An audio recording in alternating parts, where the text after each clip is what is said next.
नमस्कार। आज हम एक ऐसी कहानी पर बात करने वाले हैं जो कर्म, धर्म और सच्ची भक्ति के बीच का एक बहुत ही गहरा फर्क बताती है। ये एक ऐसी कथा है जो सवाल उठाती है कि जिसे हम धर्म समझते हैं, क्या वो सच में धर्म है भी? सोचिए, एक इंसान भूख से मर गया और मंदिर में 56 भोग लगे रहे। ये एक लाइन ही इस पूरी कहानी का सार है और ये हमें सोचने पर मजबूर कर देती है कि भाई असली धर्म आखिर है क्या? वो जो पत्थरों की पूजा करे या वो जो जिंदा इंसानों का दर्द समझे? चलिए इसी सवाल की गहराई में उतरते हैं। तो कहानी हमें एक ऐसी दुनिया में ले जाती है जहां धर्म का दिखावा तो खूब है, पर असलियत कहीं खो गई है। और यहीं हमें कहानी के दो सिरे मिलते हैं जो एक दूसरे से बिल्कुल उलट हैं। एक तरफ हैं 80 साल के माधव, जो 2 दिन से भूखे हैं। उनकी बस एक ही इच्छा है कि पेट भरने को कुछ मिल जाए। और दूसरी तरफ समाज के वो लोग जो खुद को धर्मात्मा कहते हैं, हलवाई, अमीर सेठ, पुजारी, जिनका पेट भरा है और जो अपने धर्म के दिखावे में मग्न हैं। कहानी इन्हीं दो दुनियाओं के टकराव की है।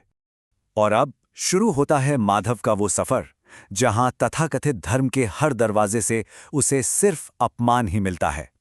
ये सिर्फ एक भूखे इंसान की नहीं, बल्कि इंसानियत के तिरस्कार की कहानी है। देखिए, समाज के जो 3 स्तंभ हैं, व्यापार, पैसा और धर्म, वो कैसे एक एक करके माधव को ठुकराते हैं। हलवाई उसे जली हुई खुरचन तक देने से मना कर देता है। अमीर सेठ पत्थर पर नाम लिखवाने के लिए हजारों लुटा देगा, पर एक भूखे को बचा हुआ खाना नहीं देगा। और हद तो तब हो जाती है जब मंदिर का पुजारी, जिसे भगवान का प्रतिनिधि माना जाता है, वो उसे पापी कहकर सीढ़ियों से नीचे फेंकवा देता है।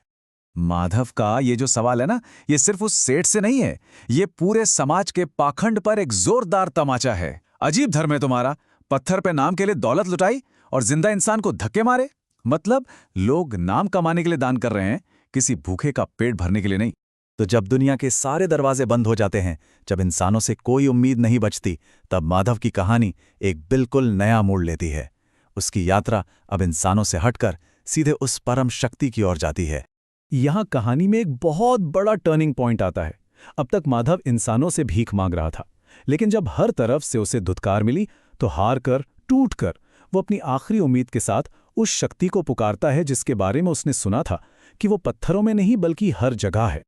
और जैसे ही माधव की ये सच्ची पुकार निकलती है, सीन में एंट्री होती है यमदूतों की, मौत के फरिश्ते। उनका मकसद बिल्कुल साफ है, जीवात्मा नंबर 812 यानी माधव को उसके कर्मों का हिसाब देने के लिए घसीटकर यमलोक ले जाना है। लेकिन ठीक उसी वक्त एक चमत्कार होता है। माधव की वो दिल से निकली पुकार सुनी जाती है। करोड़ों सूर्यों से भी ज्यादा रोशनी वाला एक दिव्य प्रकाश आता है और यमदूतों का रास्ता रोक देता है। ये वो पल है जहां सच्ची भक्ति किस्मत की लकीरों को भी मोड़ देती है। और यहीं से हम कहानी के सबसे जरूरी हिस्से में आते हैं। वो दिव्य निर्देश, वो सच्चा नाम जिसने माधव की पूरी जिंदगी, उसकी पूरी किस्मत हमेशा के लिए बदल दी। तो आखिर ये नाम दीक्षा है क्या? देखिए, कहानी के हिसाब से ये वो दिव्य ज्ञान है, वो संजीवनी मंत्र है जो किसी सच्चे गुरु से मिलता है। ये सिर्फ कोई शब्द नहीं है, ये एक ऐसी आध्यात्मिक शक्ति है जो इंसान को उसके पिछले बुरे कर्मों के बोझ से आज़ाद कर सकती है और उसे सीधे परमात्मा से जोड़ सकती है। लेकिन ये दिव्य ज्ञान कुछ शर्तों के साथ आता है। माधव को एक नया जीवन जीने का रास्ता दिखाया गया। नशा छोड़ो, मांस छोड़ो, रोज उस मंत्र का जाप करो और सबसे जरूरी बात, भीख मांगना बंद करो, मेहनत से कमाओ।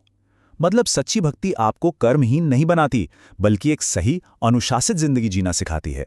तो चलिए अब देखते हैं कि इस एक पल ने कहानी के 2 मुख्य किरदारों, माधव और उस पुजारी की किस्मत को कैसे 180 डिग्री घुमा दिया। यहां हिसाब किताब दुनिया का नहीं, ऊपर वाले का है।